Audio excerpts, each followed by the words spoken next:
মাননীয় স্পিকার, আপনাকে ধন্যবাদ। আমি আমার মূল বক্তব্যে যাওয়ার আগে একটু কৈফিয়ত না দিয়ে পারছি না।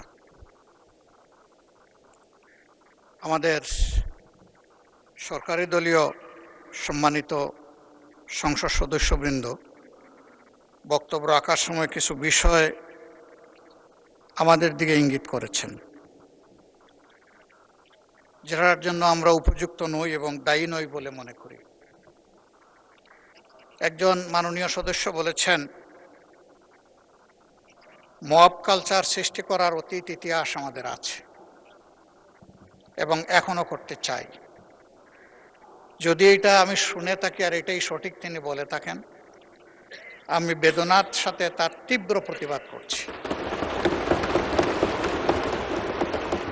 যেই দলটির উপর ইতিহাসের সবচেয়ে জঘন্য অত্যাচার করা হয়েছে, ফ্যাসিস্ট আমলে মব করে রাস্তায় আদালত বসিয়ে, যে দলের এক এক করে শীর্ষ 11 জন নেতাকে ঠান্ডা মাথায় জুডিশিয়াল কিলিংয়ের শিকারে পরিণত করা হয়েছে, যে দলের হাজারো কর্মীকে এক্সট্রা জুডিশিয়াল কিলিংয়ে ঠেলে দেওয়া হয়েছে, দুনিয়া থেকে বিদায় করা হয়েছে, আয়নাগরে পাঠানো হয়েছে। একটা মাত্র দল, যে দলের নিবন্ধন কেড়ে নেওয়া হয়েছে, প্রতীক কেড়ে নেওয়া হয়েছে, শেষ পর্যন্ত জুলাই বিপ্লবকে ব্যর্থ করার জন্য, ডাইভার্ট করার জন্য এই দলটাকে নিষিদ্ধ করা হয়েছে। সেই দলের উপর যদি এই ধরনের অপবাদ দেওয়া হয়, তা হবে এই সংসদের জন্য একটা লজ্জার ব্যাপার।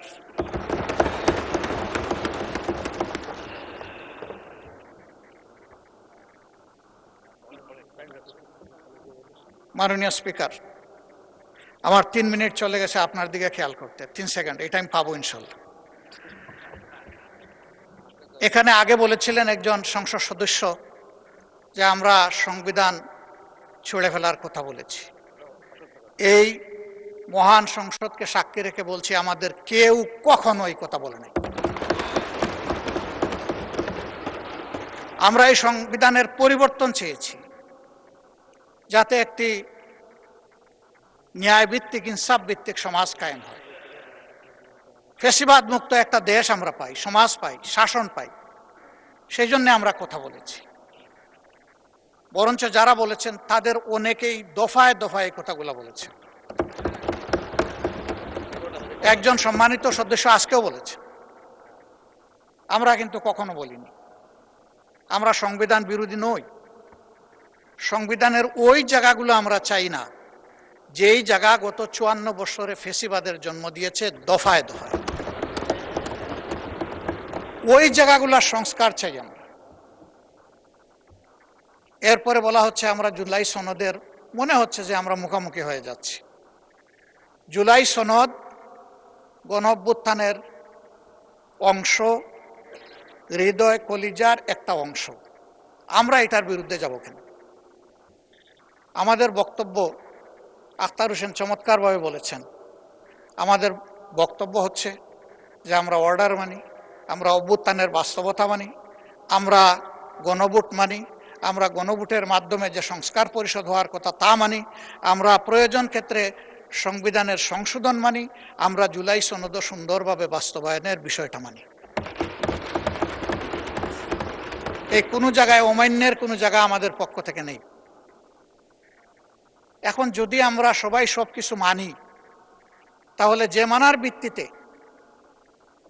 আমরা 12 ফেব্রুয়ারির 2টো নির্বাচন করলাম, এর আগে তো আমরা কেউ বলি নাই যে আমরা সংসদ নির্বাচন মানি না অথবা আমরা গণভোট মানি না। এখানে যারা আজকে আমরা আছি এই সংসদের ভিতরে, মহান সংসদে, তারা সকলেই গণভোট এবং গণভোটের হার পক্ষে কথা বলেছি। এখন আজকে আমি পয়েন্ট অফ অর্ডারে দাঁড়িয়ে জানতে চেয়েছিলাম, যে সমস্ত অধ্যাদেশ এখানে আমাদের বৈধতা দেওয়ার জন্য, আইনগত রূপ দেওয়ার জন্য এসেছে, এ আলোচনা সেইটা কিনা। প্রথমে মাননীয় আইনমন্ত্রী বলেছিলেন না এটা সেইটা না, পরে বলেছেন না এটা এটাই। এরপরে আমরা আসলে সামনে পর্যাপ্ত কোনো কাগজ পাইলাম না, আমরা কোনো মত দিতে পারলাম না। এখন যে ব্যাপারে আমরা কোনো কাগজপত্র পাইলাম না, মত দিতে পারলাম না, এই সিদ্ধান্তগুলোর হাসর কি হবে আমি বুঝতে পারছি না। আমরা তো পার্টিসিপেটই করতে পারলাম না। মাননীয় স্পিকার, জুলাই অভ্যুত্থান, 90-এর গণ অভ্যুত্থান, 71-এর মহান মুক্তিযুদ্ধ, 52-র ভাষা আন্দোলন, 47-এর পাকিস্তান আন্দোলন, এই সবগুলো একটা আটটার সম্পূরক। এই পর্যায়ে আমরা এসেছি, কোনোটাকে অমান্য করে আসতে পারবো না। আমরা শুধু 2009 থেকে 2024-এর 5 আগস্ট পর্যন্ত আমরা নির্যাতিত বা মজলুম ছিলাম না, বরঞ্চ প্রথম আঘাতটা শুরু হয়েছিল 2006 সালের 28 অক্টোবর। ওখান থেকেই ফ্যাসিজমের জন্ম। ক্ষমতায় না এসেই তারা কি করবে ক্ষমতায় আসলে সেদিন অগ্রিম জাতিকে জানিয়ে দিয়েছিল।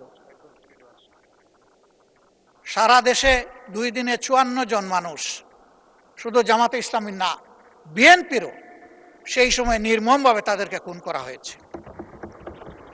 পল্টন মোড়ে 6 জনকে সাপের মতো পিটিয়ে হত্যাই শুধু করা হয় নাই, তাদের লাশের উপর উঠে নর্তন কুর্দন করা হয়েছে। গোটা বিশ্ববাসী স্তম্ভিত হয়েছিল, হতবাক হয়েছিল সেদিনকার দৃশ্য দেখে। এরই ধারাবাহিকতায় এই সংসদে আমি আগেও বলেছি যে এখানে আমরা সবাই মজলুম, বিভিন্নভাবে মজলুম। মজলুমের বাইরে এখানে কোনো সংসদ সদস্য আছেন আমি বিশ্বাস করি না। এটা মজলুমের মিলন মেলা। আসলে এই জায়গায় আমরা চাচ্ছি আগামীর একটা বাংলাদেশ এমন হোক যেই বাংলাদেশে আর কোনো আইন এবং সংবিধানের দোহাই দিয়ে কোনো ফ্যাসিবাদ ফিরে আসবে না। ফ্যাসিবাদের দাফন করতে চাই আমরা। এই জন্যই আমরা বলি যে একটা নতুন বাংলাদেশ দেখতে চাই। এই নতুন বাংলাদেশের মানে এই না যে এর ভৌগোলিক সীমারেখা বদলে যাবে, এর ফ্ল্যাগ বদলে যাবে, এর সব কিছু বদলে যাবে। নো, যে সমস্ত আইন, সংবিধানের যে সমস্ত সুযোগগুলা ফ্যাসিবাদের জন্ম দিয়েছিল, আমরা ওগুলা ফেলে দিয়ে নতুন বাংলাদেশ চাই। আমরা চাই একজন গ্রামের প্রান্তিক যারা আছে, তৃণমূলের মানুষ আছে, গরিব দুঃখী থেকে শুরু করে একেবারে রাষ্ট্রপতি ভবনে যিনি থাকবেন, তাদের কেউ কোনো বৈষম্যের শিকার হবে না। তারা সবাই সাম্যের ভিত্তিতে তাদের ন্যায্য পাওনাটা পাবেন নাগরিক হিসাবে। আবার কোনো পদ পদবি, দলীয় পরিচয়, ক্ষমতার গরম কোনো কিছুর বলেই কোনো অপরাধ করেও যেন কেউ পার না পায়, সেই বাংলাদেশটা আমরা চাই। এই বাংলাদেশ গঠনের জন্য ইন্টারিম গভর্নমেন্টের সময় 133টি অধ্যাদেশ জারি করা হয়েছে। এইটা নিয়ে যে কমিটি হয়েছে তারা বিস্তারিত আলাপ আলোচনা করেছেন। আমরা আবারও দাবি করছি তার পূর্ণাঙ্গ রিপোর্ট আমাদের সামনে আসুক। আমরা সেই রিপোর্টটি দেখে এখন থেকে বাকি যে বিলগুলো আসবে আইন আকারে বৈধতা দেওয়ার জন্য আমরা আন্তরিকভাবে সেগুলাতে অংশগ্রহণ করতে চাই এবং সরকারি দল বিরোধী দল মিলে আমরা আইনের একটা সুষ্ঠু কাঠামো গড়ে তুলতে চাই। আমরা এর বাইরে যেতে চাই না। এখানে আমাদের কোনো এইটা নিয়ে কোনো প্রতিদ্বন্দ্বিতা নাই, প্রতিযোগিতা নাই, বরঞ্চ এখানে সহযোগিতা থাকা দরকার। আমরা সেই সহযোগিতার মানসিকতা থেকেই প্রত্যেকটা আলোচনায় আমরা নিবিড়ভাবে, আন্তরিকভাবে, সজ্ঞানে আমরা অংশগ্রহণ করতে চাই। আমরা আশা করি আপনার মাধ্যমে এটা পাব। আমরা এই বাংলাদেশ অনেক দুঃখী মানুষের। মাননীয় আইনমন্ত্রী তিনি যথার্থই বলেছেন বিএনপির নেতাকর্মীদের বিরুদ্ধে, আমি মামলার সঠিক সংখ্যা বলতে পারবো না, তবে হিউজ মামলা দেওয়া হয়েছে, এই ব্যাপারে কোনো সন্দেহ নেই। আমি বলবো শুধু বিএনপি না, সেই সময় বিরোধী দলে যারাই ছিলেন, যতগুলা দল ছিল, সবাই কিন্তু নির্যাতিত হয়েছে। এবং আমাদের বিরুদ্ধেও হাওয়াই মামলা কম দেওয়া হয় নাই। নেত্রকোনায় একটা বাড়িতে বাপ বেটা বসে ভাত খাচ্ছিল, তাদেরকে ধরে এনে বলেছে রাষ্ট্রের বিরুদ্ধে ষড়যন্ত্রে লিপ্ত ছিল। সেডেশন মামলা তাদের বিরুদ্ধে দিয়েছে। এটা শুধু আমাদের বিরুদ্ধে না, এটা বিএনপির নেতাকর্মীদের বিরুদ্ধেও দেওয়া হয়েছে। এই আন্দোলন করতে গিয়ে আপনারা মাঝে মাঝে সরকারের হয়তো বা কিছু পারমিশন পেয়েছেন, সরকারি দল এখন যারা আছেন, আমাদেরকে তো কোনো পারমিশনই দিত না। জীবনের ঝুঁকি নিয়ে যা নিয়ে পেরেছি আমরা রাস্তায় নেমেছি। অন্যায়ের, অপকর্মের, আমরা প্রতিবাদ করেছি, জুলুমের প্রতিবাদ করেছি। আমরা যখন এই ধরনের কোনো কর্মসূচিতে নামতাম, আমরা ধরে নিতাম যে আজকে আরো 2-4টা মামলা হবে, আজকে আরো কিছু লোক আমাদের চলে যাবে ওদের হাতে এবং তাদের উপর বর্বর আক্রমণ চালানো হবে। সেটা হয়েছে। আমি এই জন্য শুধু রাজনৈতিক দল না, আলেম ওলামা থেকে শুরু করে দেশের সিভিল সোসাইটি, সাংবাদিক, দেশি বিদেশি, প্রবাসী, যারাই আন্দোলনে অবদান রেখেছে, আমি মনে করি কোনো না কোনো ক্ষেত্রে তারাও নির্যাতিত হয়েছে। আমরা জানি এরকম একজন সাংবাদিকের কথা, তিনি আমেরিকায় থাকেন, করক সরোয়ার। তিনি সেই সময় সরকারের অপকর্মের দলিল তুলে ধরতেন, ঝাল মিটিয়ে তার বোনটাকে ধরে নিয়ে তার উপর অমানসিক নির্যাতন করেছে। আমার যদ্দূর তার নামটা মনে পড়ে, ডাক নাম ছিল রাখা। এরকম দেখা গেছে বিদেশে বসে তার ন্যায্য মত প্রকাশের অপরাধে দেশে থাকা তার আত্মীয় স্বজনের উপর তারা চরম জুলুম করেছে।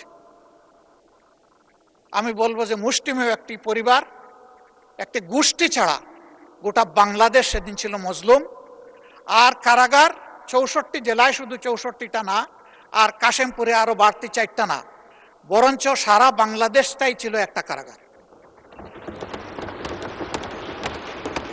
কোনো সময় জেলের ভিতরে দীর্ঘ সময় থেকেছি, বছর 2 বছর। এখানে অনেক সংসদ সদস্যবৃন্দ আমরা একসাথে ছিলাম। সেই সময় দেশের বিষয় আশয় নিয়ে চিন্তা করতাম, নিজেদের সুখ দুঃখ ভাগাভাগি করতাম।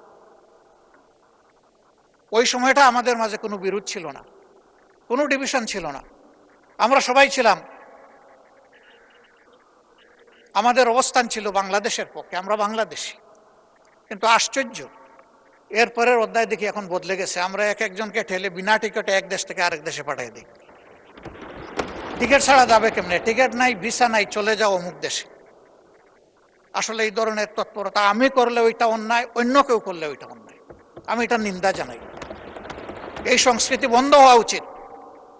সবই যদি অন্য দেশের দালাল হয়ে যায়, তাহলে এই দেশের নাগরিক হবে কে? আসুন ওই পথ আর দুষাদিশি রাশারাশি ছেড়ে আমরা সবাই এই দেশের হই, জনগণ হই, দেশপ্রেমিক হই। আমি বিশ্বাস করি সকলের অন্তরে দেশপ্রেম আছে। এই অপচর্চাটা বন্ধ হওয়া উচিত। আমি প্রথম দিনই মাননীয় স্পিকারকে অভিনন্দন জানাতে গিয়ে অনুরোধ করেছিলাম যে এই মহান সংসদে আমরা যেন আর এখানে দাঁড়িয়ে কারো চরিত্র হনন করে একটা সেকেন্ডও নষ্ট না করি। এবং আমি আপনাকে অনুরোধ করেছিলাম আপনি এটা এলাও করবেন না। আমি আবার আজকে এটা আপনাকে অনুরোধ করি। এই সংসদ পরস্পরের চরিত্র হননের জন্য নয়। এই সংসদ জাতির দিক নির্দেশনা দেওয়ার জন্য, আগামীর বাংলাদেশ, প্রত্যাশার বাংলাদেশ, যুব সমাজের বাংলাদেশ, মা বোনদের জন্য, নারী সমাজের জন্য একটা নিরাপদ বাংলাদেশ, শিশুদের জন্য বেড়ে ওঠার নিরাপদ বাংলাদেশ আমরা গড়তে চাই। এই দেশটা যদি গড়তে হয়, তাহলে আমরা আবারও অনুরোধ করব, যে গণভোটটায় আমরা সবাই রাজি ছিলাম, হা বলতে আমরা সবাই মিলে এখানে ক্যাম্পেইন করেছি, আসুন কোনো বিতর্ক ছাড়া এই গণভোটটা আমরা মেনে নিই। ওই গণভোটের ডিরেকশন অনুযায়ী আমরা যে সংস্কার পরিষদটা গঠন করার কথা, সংবিধান, আইন মানুষের জন্যে, আমরা স্বীকার করেছি সবাই সব কিছু আইন মেনে আজকের এই জাতীয় সংসদ গঠিত হয়নি, এই পর্যায়ে আমরা এসে উপনীত হইনি। আমরা আইনের কম্প্রোমাইজ করেই এখানে এসেছি এবং কম্প্রোমাইজ করেছি আমরা দেশ এবং জনগণের স্বার্থে। যদিও সময়সীমা চলে গেছে, আমরা যদি মাইন্ড ওপেন থাকি তাহলে আমরা মনে করি এখন রাস্তা বের করা সম্ভব এবং সেই রাস্তা বের করে আমরা এগিয়ে যাই। যতটুকু সংস্কার হওয়ার সংস্কার হবে, যেখানে সংশোধন হওয়ার সংশোধন হবে। আমরা সংশোধন বিরোধী নই, আবারও একেবারে স্পষ্টভাবে আমি জানিয়ে দিচ্ছি। এবং সংবিধান সংশোধনের কাজটা এবং আইন রচনার কাজটাই তো আমাদের কাজ। এই কাজে আমাদের পূর্ণ সহযোগিতা পাবেন। এটি একটি রুটিন কাজ, এটা আসবে, এটার জন্য আলাদা নোটিশ এবং প্রস্তাব আনার কোনো প্রয়োজন আছে আমি মনে করি না। আর যে প্রস্তাবটা এখানে আলোচিত হচ্ছে, এখনো আমরা জানতে পারলাম না অনুরূপ আরেকটা প্রস্তাব 30 তারিখ যেটা উত্থাপিত হয়েছিল মার্চ মাসের, সেটা আর কি হলো। সেটা যদি কোনো কিছু না হয়ে থাকে, তাহলে পেন্ডিং একটা বিষয়ে প্রস্তাব থাকা অবস্থায় আরেকটা মুলতবি প্রস্তাব আসতে পারে কিনা আমি এই কার্যপ্রণালী বিধি পড়ে এটা বুঝতে পারি নাই, যেহেতু আমি নবীন সদস্য আমাকে একটু বুঝাই দিলে আমি খুশি হব। আদৌ এই ধরনের কোনো সুযোগ আছে কিনা, যদি না থাকে তাহলে এই প্রস্তাব এখানে আলোচনার কোনো দাবি রাখে না। আলোচনা হয়ে গেছে, আমরা এটা ফিরিয়ে নিতে পারবো না, কিন্তু আলটিমেটলি আমি অনুরোধ করব, আমি বিশ্বাস করি এটার কোনো সুযোগ নাই, এটা যেন কগনিজেন্সে নেওয়া না হয়। মাননীয় স্পিকার, সময় আপনার হাতে কিছু বাছাইয়া দিয়ে আমি বিদায় নিচ্ছি। ধন্যবাদ আপনাকে। আসসালামু আলাইকুম।